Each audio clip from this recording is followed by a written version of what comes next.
So, like I said, this is a presentation I actually gave at PhillyForce this year. A little bit abridged. I'm just going to sort of jump more to the action here. But a little background about myself. My name is VonSchilling. I am a certified Salesforce developer. I'm anxiously awaiting the results of my advanced certification, so hopefully I'll be able to upgrade that badge to advanced any day now. I've also just recently changed jobs, so I'm currently working as a technical architect for a Salesforce consulting firm in New York City called Silverline CRM. But the presentation and the app I'm going to demonstrate to you today is an application I created a year ago when I was working at a company called Internet Creations. So Internet Creations is also a consulting firm. We have employees located all around the world, but we do have a centralized office located just across the border in Hamilton, New Jersey. We also every year hold a big company holiday party for everyone in the office, and all the coworkers participate in a traditional office gift exchange. Now, there is a very common name for this type of gift exchange that involves a very mysterious man in a red suit, possibly secret man. But for the interest of keeping politically correct and religious neutral in this presentation, we're actually going to refer to the game by a name used here in the Philadelphia area, and that is the Pollyanna. So the rules of the Pollyanna are pretty simple. You usually have one coworker that is the organizer of the gift exchange pool, and they set out sort of the ground rules of how the pool is going to go. In order to participate in the pool, you're going to put your name on a piece of paper, you fold it up, and you put it in a hat. Once all of your coworkers had an opportunity to put their names in the hat, then you go in and you draw a name from the hat. Now, whichever coworker you pick, that's going to be the person that you're going to give a gift to at the holiday party. And in return, whoever drew your name out of the hat will give you a gift at the holiday party. The purpose of this game is so that in the workplace, you don't feel obligated to give a gift to every one of your coworkers. You're only going to be responsible for one coworker, and in return, you're only going to be receiving one gift. And because everything is anonymous and randomized, there's no playing favorites, everyone will get a gift. So we hold a Pollyanna every year at Internet Creation, and when it came time to do it last year, we got to thinking. I mean, after all, we're a Salesforce consulting firm, and we also use Chatter every day for all of our internal communications. So we got to thinking, well, couldn't we just do this in the Force.com platform in Chatter? And the answer is, of course we can. And I'm going to demonstrate the app that we created. So, the app is actually a package. There's an unmanaged package available. I will post a link to it on the meetup page after this meeting. But once you install the package, it's going to install a VisualForce page and a couple of Apex classes, and a couple of custom objects as well. In order to get to the app, you're just going to click on the drop-down and go to Gift Exchange. The very first thing that's going to happen when you first install the app is you're going to get this introduction page that's going to list all the instructions of how this game is going to play out on Chatter. But when you're ready, you can just say Get Started Now. On this page, we're going to fill out the information about the gift exchange. First, we're going to want to know what are we going to call this group on Chatter that's going to host the gift exchange. And this is really important for organizations that have multiple pools going. Maybe your company has multiple locations, and each one has a different gift exchange pool that you want to have a unique name for that. So I'm going to call this PhillyForce Exchange 2012. The next thing we want to know is what is going to be the name of our fictional character to serve as our master of ceremonies on the Chatter group. And I'll get into a little bit of detail later why it's important to have a fictional character. But I would recommend if your company has a mascot, you probably would want that. If you're calling the game by that secret Batman in a red suit, you probably want to put that guy's name on there. But since we're calling this game Pollyanna, well, of course we're going to have the character Pollyanna serve as our MC. And finally, when is the actual time that we're going to have the gift exchange? So my company's holiday party this year is on the 14th, next week on Friday. So I'm going to put that there. Now we want to figure out exactly when do we want to metaphorically draw the names out of the hat. That is, when are we going to have assignment deadline? Because once everyone has the assignment, and has a person to give a gift to, then no one else can sign up for the pool. So we conveniently have it, you can either pick 1 to 3 weeks. Since this is happening next week, we probably should have it a week before the exchange, which will be this Friday. And then we're going to save and create. So what happens at this point is the application automatically does 2 things. One is going to create our fictional character as a chatter-free user in this organization. And 2, it's going to actually create this group here. And you can see the group is called PhillyForce Exchange, exactly what we called it.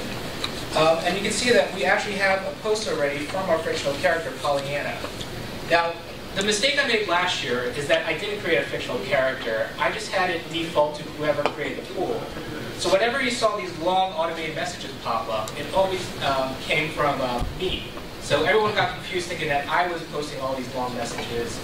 And later on when we were doing some, later on when we were asking questions to metaphorically write their name and put it into the hat. That's actually very simple. In order for people to participate in the gift exchange, all they have to do is join this chatter group. And they can either do it by, they can choose to join themselves. You can invite them, or if you're an admin, you can just force them into the group. So that's what I'm going to do here. I'm going to look at my entire organization, and I'm just going to add everyone to this gift exchange. Okay, Joanne, and Victor. Do I really want to add Victor? No. Yeah, you guys don't know Victor, but Victor is a very weird person. He never really participates in any of these company things, and I just don't even know what I'd get him if I had to get him a gift. But we got to be fair, so we're going to include him anyway, but we have a workaround here. And it's not just the Victor situation. You might have a relative or a spouse or a very close friend working with you in the office. And you don't necessarily want to pick their name during the gift exchange because you're probably going to give them a gift outside the office. So in situations like this, we have actually built in a do not pick list. So we're going to get back to our gift exchange tab here, and we have a little mini tab that says do not pick. And we have a list of everyone who has participated in the group here. So I'm going to find Victor, and I'm going to add him to my do not pick list. What if everybody picks all? Exactly. So there's 2 things here. One, if you were to select everyone but one person on this do not pick list, that's obviously cheating the system. So we only allow up to 3 people on your do not pick list. And 2, it's going to try. We actually put in here that it's going to try not to include that person in your pick list. And that's exactly, if everyone decides not to, if everyone puts Victor on the do not pick list, well, obviously Victor needs somebody to get a gift to. So the algorithm is going to work through all the possible scenarios to try to match Victor up with someone who's willing to take him, but ultimately when it reaches the end and no one's willing to take him, then it will just assign him to somebody. So it's going to really try its best to honor your do not pick list, but if it can't do it, it can't do it. So at this point, we haven't really picked the names yet, but something happened when I ran this for my company last year that I really wasn't expecting. Someone actually posted a suggestion about the game on the chatter group. So you see here that Henry says that I think that we should have a limit of $25 per gift. And it would make sense that we should be doing this on Chatter Group because after all, Chatter is a collaboration tool. We should be using Chatter in order to collaborate. So I really like Henry's idea. And I'm actually going to add my own little piece to it. Great idea. Also, no gift cards. Don't be lazy. And so I really suggest that you use the group to lay down the ground rules of exactly what's appropriate for the gift exchange and what's not. So finally we get to the time that we've set to pick out the names. In this situation it's going to be on Friday. And at that point, the gift exchange application is going to run through an algorithm that will metaphorically be picking names out of the hat and assigning them to everybody. So we're going to see that when we get back to the page, Pollyanna has made her announcement saying that the names have been selected, and then we have to go to the VisualForce page to view them. Obviously, we don't want to post it on Chatter because we're supposed to remain anonymous. So you have to go to the VisualForce page, and I can see that my selection is Marlene. What should I get Marlene this year? You know, I think that Marlene just got a new iPhone, but I'm not exactly sure what type of iPhone she got. Because if I'm going to buy a case for it, I need to know specifically what model iPhone. So it used to be a situation that if you had a question that you had to ask the person that you're going to give a gift to, you can't ask them directly because it's supposed to remain anonymous. So you have to work out some sort of way of asking a coworker to ask another coworker, or snooping around or something. But now that we're on Chatter and we have this fictional character posting on our behalf, we can actually ask a question directly and have it anonymized on the Chatter group. So I'm actually going to ask Marlene directly, what type of iPhone do you have? I'm going to send it. Because it might be a little bit time sensitive as to when you ask the question to actually give away who's asking it, we put it into a queue so that it's going to show up on the Chatter group the next day at noon. So just to speed that process up here, and I go back to my Chatter group, I can see that Pauline has asked Marlene, Pollyanna has asked Marlene that question. Someone wants to know, what type of iPhone do you have? So hopefully, and notice that it doesn't have the @reply thing here to really ping Marlene that a question's been posted. Again, this was a problem with writing to Chatter from Apex. That option isn't available. It will be available in Chatter Connect, so whenever that's GA, I'm going to add it to the program. But hopefully, Marlene is following the group. She sees it on Chatter, and she will actually reply herself. I have the iPhone 4S. Perfect. Now I know exactly which iPhone to get the case for. So after I go out and I get that case for Marlene, I'm going to go back to my app, and I'm going to check off that, yes, indeed, I have gotten the gift. And the reason why we have this is because as the date of the gift exchange grows nearer and nearer, Pollyanna is going to be sending out some reminders to people to make sure that they actually go out and get the gift. If you haven't been responsive and you haven't been interacting with the game on Chatter and on the VisualForce page, then it's going to start shaming you publicly for actually doing it. So we're going to go back here, and we're going to see that Pollyanna sent out a reminder saying that the gift exchange is only 3 days away, and she's listing off every single person that hasn't checked off that they got a gift. Again, notice my name's not on there, but that darn Victor's name is on there. And of course, we know he doesn't like to participate in these things, so I'm going to just pressure him.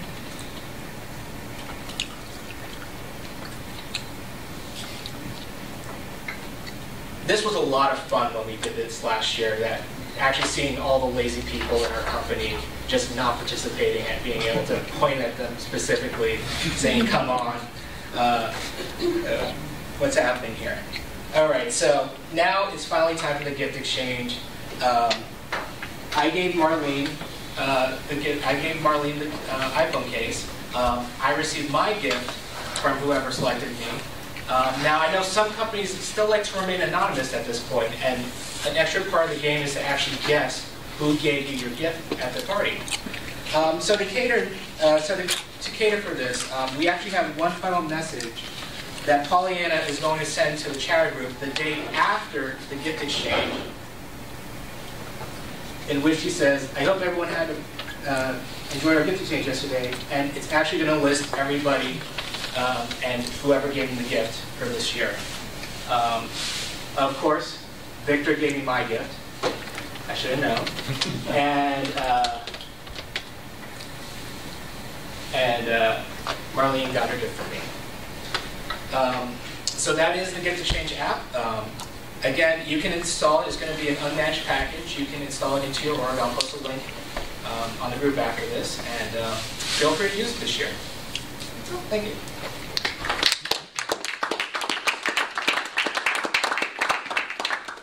Does anybody have a question for Scott? Yeah, Scott, looked like you had a lot of neat, more advanced features built in there, like a chatter queue that would send things out at a later date. Can you talk a bit about how that's structured on the platform? So the way that's structured on the platform is that I have a, what's it called, a scheduled Apex job that's going to run every day at noon. That is why you specifically saw that we queued everything up to noon. Whenever, let me just go to schedule. Yeah, so you see I do have a job on here saying PhillyForce Exchange daily check. And every day it's going to check to see what should happen that day. So if it's 3 days before the gift exchange, it's going to send out that notice. If it's a day, if it's a deadline day, then that is actually the point in which it does the name picking. And if it's a day after the exchange, then it's going to post up the final message. So that's being run by one daily job that does runs at noon every day. Oh, nice. That's a clever way to stay within the limits of number of jobs you can have running. Yeah. It sounds like you built at some level the outline of a workflow product that could adapt this to certain situations, right? I suppose that, yeah, if you can do a time delay. Well, you can mess with your time delay, right? Right. The problem is going to be the algorithm of selecting a name and really randomizing and matching up people. You have to build the skills in it seems like that would be a really complicated thing to do outside of coding. How did you get it to update like that for the presentation? What do you mean? Oh, I built a little controller on my iPhone to speed up the process. And this essentially, what this is doing is changing the date to whatever day it's supposed to be, and then running that daily job. So you don't force the job to run; you just change the date. Right. I just change the date and then force this code to execute to think it's that date. What are applications you see getting employees engaged in processes? Again, and this is a fun example because it's really traditional within a company. I've been toying with the idea of having the March Madness basketball brackets. That seems to be in every office every year. And so I think that bringing that sort of game and tradition into Chatter would encourage people to be using that platform a lot more.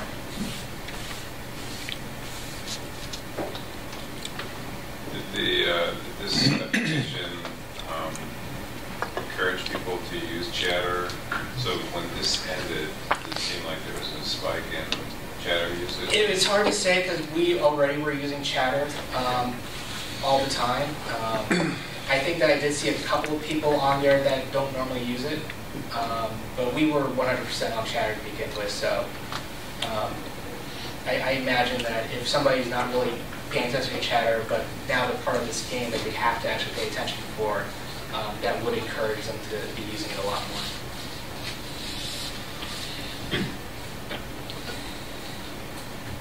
But you were a bunch of Salesforce developers, right? So right. It's a different audience. It's a different audience, yes. Though we're not all developers. There were some. The company was divided into an IT company and a Salesforce company. So this brought in our IT people to really use the Salesforce platform. Were they all already users? Yes, everyone in our office had a license. Chatter connecting, which is going to open up a lot more Chatter possibilities from Apex. So we probably will do it at that point. And the mystery user, why didn't you set it so that you could select an existing user? So like year after year you could use the same mascot, or if you're already using a mascot? I figured that it was just easier to create a new mascot. A little extra step to Otherwise, you have to go through the whole selection process and getting the right user. Though I suppose that could always be a possibility. Okay. I was just curious. Yeah. Why did you create the VisualForce page versus just having a private group for everyone? Because that gets really messy after a while. There would be a lot of private groups that get added, and people are probably going to be trying to join them. So it's a private group per user? Yeah, it would have to be per user.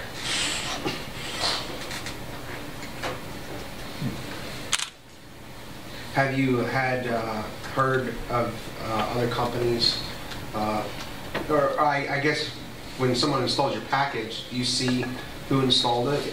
I believe that if they install it through the App Exchange, I would be able to do that. Unfortunately, I've lost control of that since I changed jobs, so I can't monitor that. But that's why I'm making the unmanaged package available for free, so that I can still control it and release it at this point. Have you had any feedback on? Not yet, and this is the first year I've really been trying to promote it publicly. This was all just within our company last year. So your last company actually owns the rights to it? They open sourced it, so everyone owns the rights to it now. But they were the ones in charge of listing on the App Exchange, and I believe it's not up there at the moment.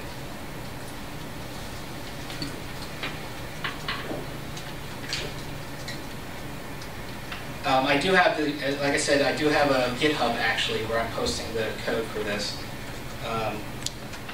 The GitHub is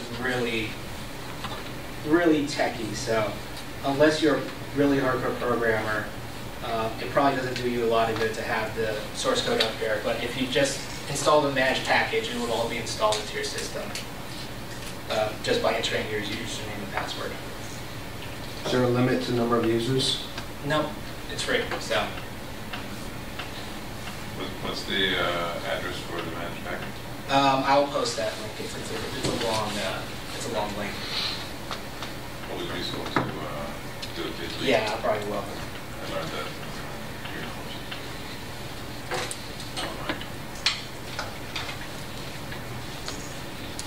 in Is Salesforce using this themselves?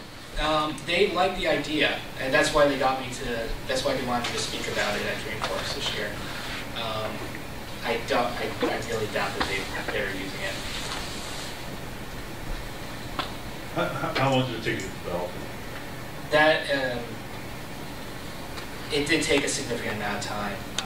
I might estimate maybe about 100 hours. 100 hours. Yeah, because it was just me working on this, and I am trying to open this up to as many people as possible. So figuring out things like having that chatter for user workaround required a lot more additional time for development. In a larger organization, is it easy to break it down to various business units? Yes, so even if you create a pool in a gift exchange, you do have the option of actually creating a new gift exchange.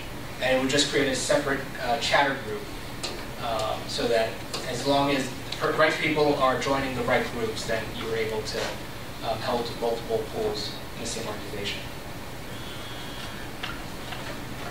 What is the little period that shows up when Pollyanna posts? That was my workaround for actually starting it on a new line, and I have been yelled at that it's not a good thing to do. So I might be changing it in the next iteration, but I wanted it to start on a clean line. Also to show that it's sort of more of an automated message. That's good. Very clean line. Because otherwise it would be starting Right after the name? Right after the name.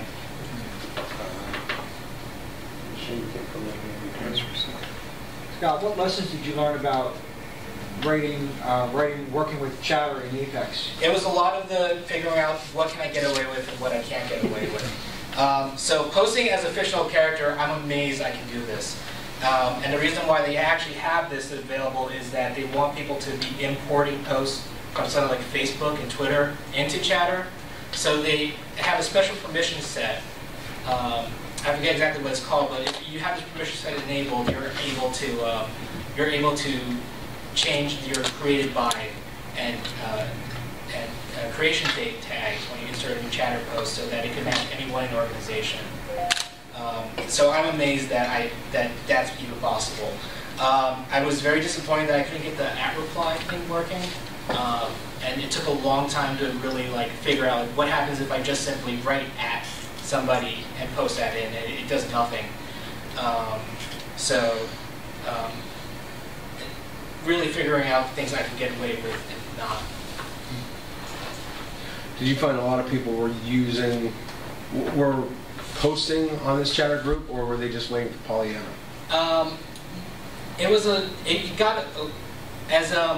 As the gift exchange drew nearer, a lot more people were posting the anonymous questions. I saw that post. And once I did my first one, people actually saw that it was a feature that they could use, and they started using it at that point to post the anonymous questions. And then somebody did post the suggestion for a what serve limit. That was happening before, and I wasn't expecting that. What was the age range of your users? We were fairly young people, around 30.